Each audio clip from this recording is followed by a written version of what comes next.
in startups, I see people actually doing things. I would say 4 out of 5 startups that we've invested in, and the majority of them that we're being pitched on right now, are not only talking about AI, which they were all talking about it 3 years ago, they're actually implementing it now because the tool sets are available. I just had a call. Thank you, Freeberg, for putting me in touch with the Google people.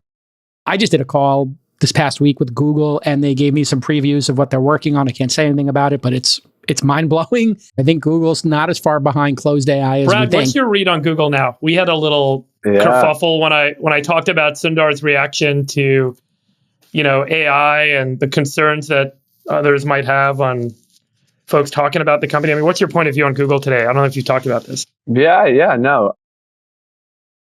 Well, I mean, I think, I had this dinner, this incredible dinner actually Thursday at the pub, and it's how I know Silicon Valley's back, because it was just like serendipitous. We threw it together in the afternoon. You had this like 4 extraordinary, CEOs there, and you had Mustafa, one of the co-founders of DeepMind there, and Rich Barton from Expedia and Zillow. Just an incredible group. And the $20 trillion question is, how does the entire open architecture of the web get re-architected in the age of AI? Another way of asking the question, because we're all kind of playing small ball, right? We're all talking about, our TPUs and GPUs, and what cloud's going to get accelerated. That's kind of the small ball. The big ball here, the $20 trillion question that has defined the entire internet for our entire careers, has been web search. And I will tell you that the conversation around that table, there's increasing confidence that whatever comes next, right, the top of the funnel is up for grabs. And all of those dollars over a period, again, of 5 years, 7 years, is going to get redistributed. And make no mistake, Google is well positioned to make its claim for that. But its claim is going to come at the expense of search. And so Google may create the best AI in the world, but it's going to have to fight off the cannibalization of core search. And the question is, in this new thing. And so Rich Barton, an incredible product founder, right? Think about Expedia. CEO of Zillow? Yes, and Zillow. So he's founder of Expedia and founder of Zillow. 2 vertical search engines that dominated, right, their particular verticals. And the topic of the conversation was that the new UI, right, the new way you interact with your customers, right, is not optimizing a web page. It's not optimizing an application. He calls it the race to intimacy. The race to intimacy, that you have to build a conversational UI. I've run that race a few times. and it's a related race. I think that was a sprint, not a marathon. Sometimes it's been a marathon. And the penultimate question is, who ends up on top? Who ends up on top? Are you always on top, Chamath? Oh, that's just... I run really good middle distances, and then if I need to just make it, run a Boston Marathon, I can if I want, but I don't want to. Oh, okay, yeah, sure you can, yeah. But I think, I took a poll does around... Does he think Zillow is dead? I mean, he's no longer a shareholder, I'm guessing? I mean, no, he's the CEO. He's the CEO, he's the chairman. Sorry, not Zillow, Expedia, pardon me. What does he think about Expedia and travel and search? You and I had this conversation. Gurley chimed in, Nikesh chimed in on Twitter. Well, you're not on Twitter, but they chimed in, about the conversation from last week's pod. Every vertical search engine and Google itself, that architecture is suspect. Right? The question is just over what timeline is it suspect? But the world is moving past 10 blue links.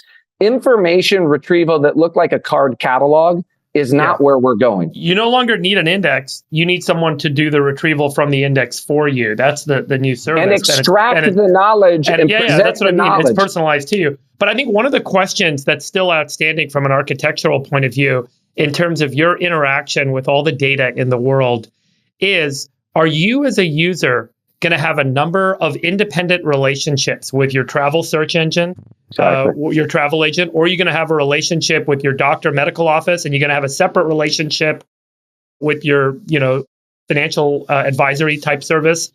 Or are you going to end up seeing, similar to the challenge we have in search versus vertical search today, an aggregator of services, because there's value in cross-populating the data and the knowledge about you across those services. So, yeah, sure. It's going to be it's going to be the former, because obviously there's value to the company, because every company wants to profiteer from you and monetize you in 9 different ways and maximize the equity for their employees and their founders and their board and their shareholders. But that's not what people want, right? So like, for example, when you go to a doctor, would your doctor be better off if, she also had all of your data from, I don't know, pick your other service providers? Of course, maybe you could make a claim that if they had all of your personal information and they understood your risk factors, they could do a much better job.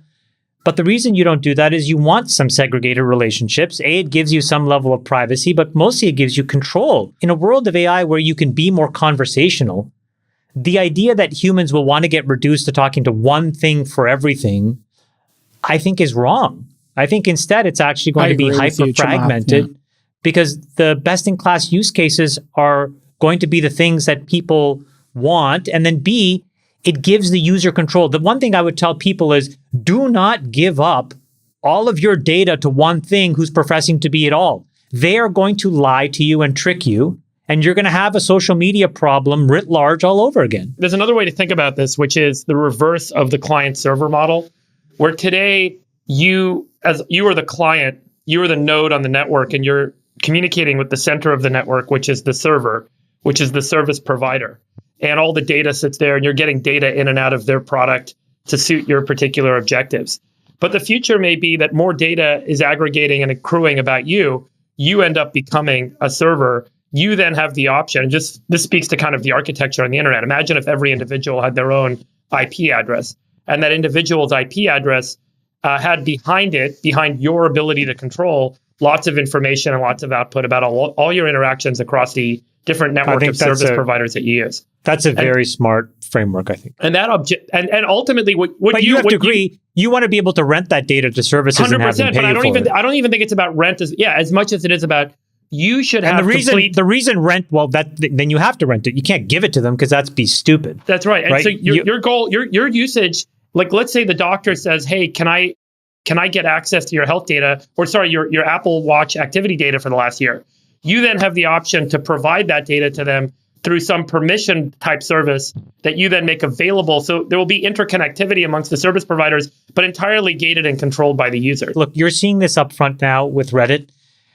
When in this world, the people that create the content are actually in control of the data.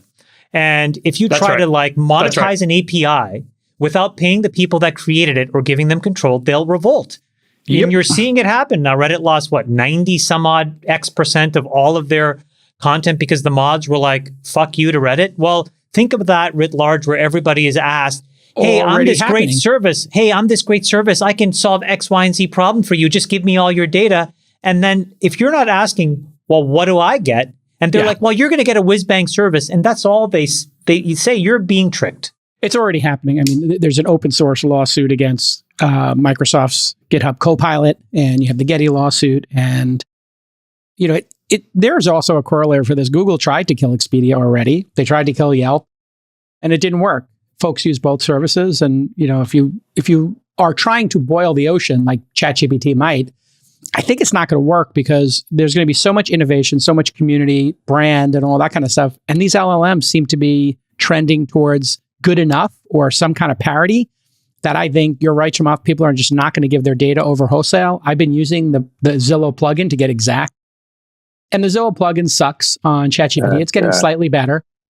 Plugin's the wrong model.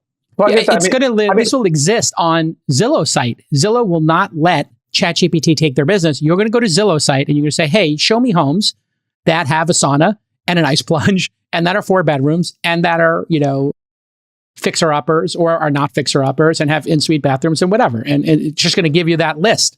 Why would they give that business to closed AI? Can I take a crack just at summarizing what we all just said? Because your initial question was, Friedberg was like, what does this mean for Google? Well, we all just said that what we're certain of is there's not going to be 10 blue links and a model of search that they have monetized in a way that has been the most prolific business model in the history of capitalism, right? So that's a problem for them, from a business model perspective. So they're going to have to reinvent their business. That's going to be hard to do. It's like rebuilding the plane on the fly.